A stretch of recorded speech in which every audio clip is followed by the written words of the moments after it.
What's going on, guys? I'm Steve. Welcome back to the channel. Welcome back to another video. If it's your first time stopping by the channel, hit that subscribe button. Trust me, you won't regret it. You're a returning subscriber. As always, guys, welcome back, and I do appreciate the support. Guys, check it out. There was a story I had mentioned in my live stream that I said I was looking for, and I couldn't find it. And I found it. So it's 4 days old, but I mean, this is really crazy. And this is one of them scenarios. It's a nightmare scenario, but it's one of them scenarios where this could happen to anybody. And you know how people say, what would you do? This is one of them what would you do scenarios. But it is scary nonetheless. And I think this guy was mentally ill. It's just my opinion. But I want to play this. This is out of Silver Springs, Maryland. And this is about a guy. And he's not pictured because I couldn't find a picture on the web, so I apologize. His name is Franklin Castro Ordonez. He's 19 years old. Well, he was 19 years old before he was shot and killed by police early Saturday morning. This guy was just running down the street and he stabbed 4 people. Luckily, none of them died and were seriously hurt. But I have the video, well, part of the video, and I'm going to play it for you in this news clip. Look how crazy this was. And we'll come back and talk about it as always. Check it out. Now know the name of a man who was shot and killed by a Montgomery County police officer in Aspen Hill, Maryland over the weekend. Police identified him as 19-year-old Franklin Castro Ordonez.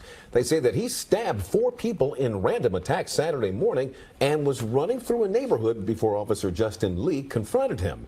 News 4's Paul Wagner just obtained graphic new video that shows the knife-wielding suspect attacking a stranger.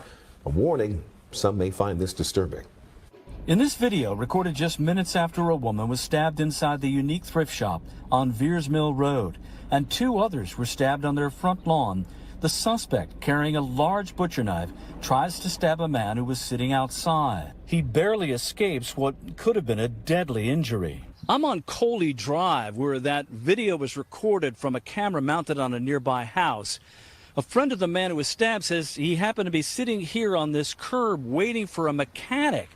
When the suspect came up behind him with the knife, he suffered just a small laceration to the elbow. He was the 4th and final victim. As officers were responding to the 3 crime scenes, they began getting better descriptions of the suspect. Suspect is on where I'm at. Just trying to stab my car. I'm en route.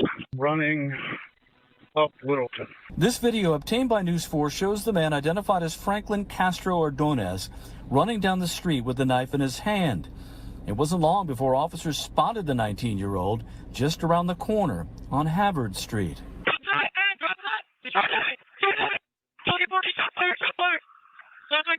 This video, recorded by a camera mounted inside a car, shows the 2 on the sidewalk as Castro Ordonez runs towards the officer. We have stopped the video before the fatal shots were fired. There were several witnesses to the shooting. Most declined to comment on camera, but one woman said she has lived here for more than 55 years and says the neighborhood has taken a turn for the worse. This used to be a very quiet neighbor. It's changed? Of course it changed. I've been here 56 years and was good neighbors. Everything was fine. This man says he saw the video of the shooting and says the officer had no choice. They gotta do what they gotta do. He was coming at them, so they gotta make sure they're safe. Him coming after him? Mm-hmm. Yeah. It's unfortunate, but people make stupid decisions. The residents of the home where the 2 women were stabbed in the yard declined to comment. Police released a photo of the knife they say Castro Ordonez had in his hand. The officer who fired the fatal shots has been on the job for 1.5 years. In Aspen Hill. Hey guys, that was the video. And as frightening as that was, it's a reality. That could have been any of us. This guy picked people at random that he saw, and on sight he ran up and stabbed them or attempted to do so. The last victim was the police officer. You seen him running up to the cop? Like, the cop had rubber bullets and didn't have a gun at all. I don't know if he had a death wish or what, but I mean, that type of behavior is very odd to me. And you're starting to see a lot of people doing this. I don't know what they're smoking, drinking, taken as medication or what, but it's something out there messing up the mind of youth and older people alike. I mean, for real, this started in a thrift shop. I don't know if he got the knife from there or not, but you stab somebody in public and then jog down the street into some random neighborhood and just started sticking people. Think about it. The first victim was the co-worker in the thrift store that they showed in the thing. He ran out of there. You heard the 911 calls, people panicking, calling, saying, hey, the guy's running here, the guy's running there. Next, people that were stabbed were two women working in their yards. Two older women doing yard work. Stabbed them, ran off.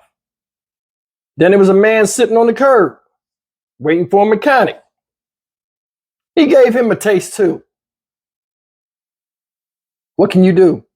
Just a random person run up on you, look you right in your face, no words, and just stab you. That's why, like, I wanted to do this story because I mean, this is something that could have been a reality for any of us, and it's a scary scenario. You know, as human beings, we walk down the street, we might see each other. If we meet eyes, you know, from us being social beings, it's customary to acknowledge that you see another person, or just staring at each other is almost like an act of aggression. To have somebody staring through you with a weapon in their hand, running up on you aggressively, and you're like, I don't know, I know I didn't do anything to you. It's hard to get your bearings before you, next thing you know, you're getting stuck. Or your first thing is, you know, fight or flight. And man, it got to be something going on, man. I mean, it's just my opinion. I think something's going on. They taking something, inhaling something, drinking something. But anyway, the last person, like I said, was a cop. He blasted this dude. And it's messed up because he's 19 years old. And I don't know if he had mental illness or what. But I mean, he still had a chance at he had a lot of life left. Let me put it that way.